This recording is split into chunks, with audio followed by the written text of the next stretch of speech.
Portugal é um dos países europeus mais populares para a imigração, mas, ao mesmo tempo, exporta sua própria população em um ritmo que normalmente só vemos em países do terceiro mundo. Mais de 2 milhões de portugueses já vivem permanentemente no exterior. Isso representa quase um quinto de toda a população, considerando que o país tem 10 milhões de habitantes. O mais amargo é que Portugal formou esse talento por conta própria. O número de graduados em STEM supera a média da União Europeia. O país forma pessoas incrivelmente bem qualificadas, mas acaba perdendo sistematicamente esses profissionais para países que pagam a eles o que realmente merecem. Porque o país está mergulhado em uma crise profunda. Em Lisboa, um quarto individual perto do centro da cidade já custa entre 1.000 e 1.200 euros por mês. No entanto, o salário mínimo em Portugal é de apenas 870 euros. Quem trabalha em tempo integral com salário mínimo não consegue pagar nem um quarto individual na capital, e isso afeta mais do que uma pequena parte da população. O salário mediano, ou seja, o valor que está no meio da distribuição de renda, em Portugal é de cerca de 1.100 euros. Isso significa que metade de todos os trabalhadores ganha menos do que isso. Mesmo esse trabalhador comum teria que gastar cerca de 100% do seu salário só com moradia. Um valor assim é único em toda a Europa. E isso, claro, não fica sem consequências. A raiva cresce nas ruas, nas redes sociais e nas urnas. Portugal está passando por uma das maiores crises de confiança política de sua história recente. E uma nova força política, que canaliza o descontentamento dessas gerações, está ganhando terreno rapidamente e pode abalar perigosamente todo o sistema político. O que está acontecendo em Portugal? Por que os preços aumentam tanto que quase todos os moradores precisam deixar suas cidades? Como o turismo mudou o país e quem realmente se beneficia? Quais as raízes históricas dessa crise? Por que o futuro pode ser tão dramático? Vamos analisar essas questões no vídeo de hoje. Aproveite! A crise teve início em 2010, quando o país enfrentava uma grave crise de dívida. As finanças públicas estavam arruinadas, a economia mal crescia e o desemprego entre os jovens disparou para mais de 30%. Em 2011, o governo pediu ajuda à União Europeia, ao Fundo Monetário Internacional e ao Banco Central Europeu. E a chamada Troika, que também conhecemos da crise da dívida grega, montou um pacote de ajuda de 78 bilhões de euros. O preço foi um rigoroso programa de austeridade, com redução de salários do funcionalismo, congelamento de aposentadorias e cortes nos gastos sociais. Ao mesmo tempo, Portugal deveria atrair investimentos estrangeiros. A solução encontrada foi basicamente uma aposta em duas coisas: turismo e imóveis. Em 2012, o mercado de aluguel foi amplamente liberalizado. Os proprietários passaram a ter mais facilidade para despejar inquilinos antigos e aumentar significativamente os aluguéis. E ao mesmo tempo, Portugal introduziu o chamado Visto Gold. Investindo ao menos 500 mil euros em um imóvel em Portugal, era possível obter passaporte e autorização de residência na União Europeia. Paralelamente, o turismo foi fortemente impulsionado e a Ryanair, junto com outras companhias aéreas de baixo custo, abriu em 2013 várias rotas para Lisboa e Porto. O turismo aumentou drasticamente em poucos anos, e na perspectiva daquela época, tudo isso parecia estar funcionando. Portugal se recuperou rapidamente, recebeu novos investimentos, construiu hotéis e voltou a crescer economicamente. Mas a base que foi criada com isso tinha uma falha fundamental de construção. O mercado imobiliário foi quase totalmente direcionado para investidores. Ou seja, para pessoas que compravam apartamentos para alugá-los como apartamentos de temporada ou simplesmente mantê-los como investimento. Esse modelo nunca foi pensado para os moradores comuns. Na agitação daqueles anos, prédios mudavam de dono em uma noite por 1 milhão de euros e no dia seguinte já por 1,5 milhão. Imóveis comprados por 60 ou 70 mil euros 6 anos antes passaram a valer 400 ou 500 mil euros. O que do lado dos investidores parecia um boom, do outro lado significava expulsão em escala industrial. Em 2017, o número de despejos em Lisboa havia dobrado em relação a 2013. Todos os dias, cerca de 5 famílias perdiam suas casas. Bairros que por gerações abrigaram famílias de trabalhadores comuns, em poucos anos viraram áreas turísticas. O centro dessa transformação foi o Airbnb e plataformas semelhantes. Alugar um apartamento por dia para turistas pode render muito mais do que um aluguel tradicional de longo prazo.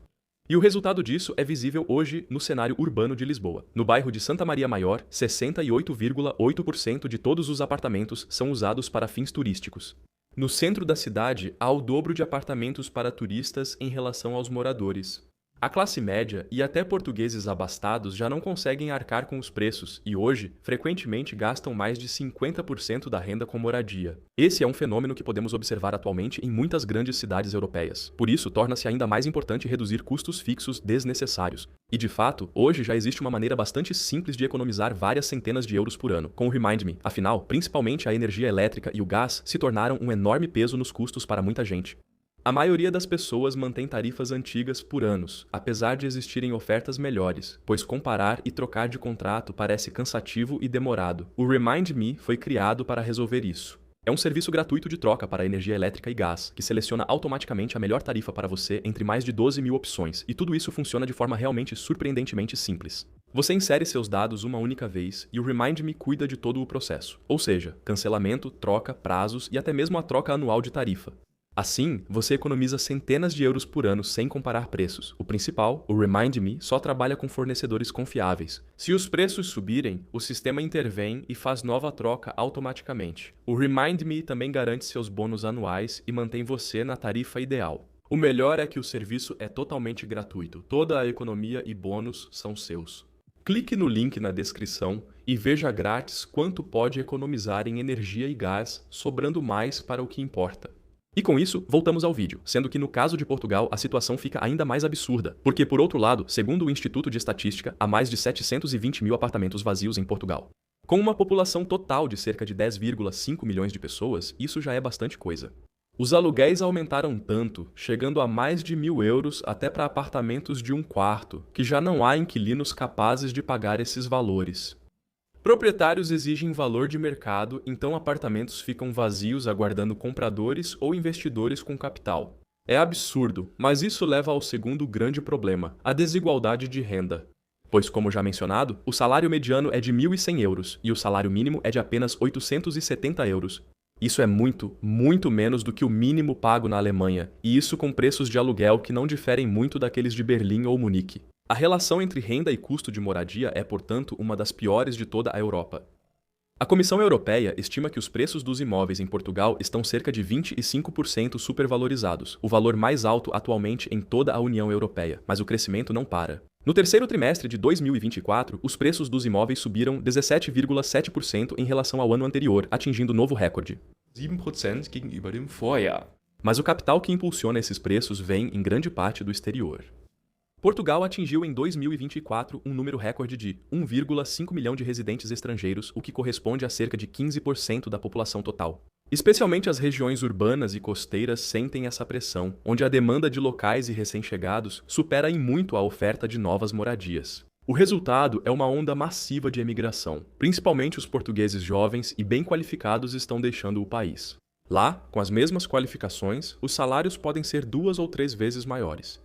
Cerca de 2 milhões de portugueses vivem no exterior, quase um quinto da população total. Os destinos mais populares são principalmente a Suíça, a Espanha e a França. E esse fenômeno tem um nome: fuga de cérebros, ou seja, a saída de pessoas bem qualificadas.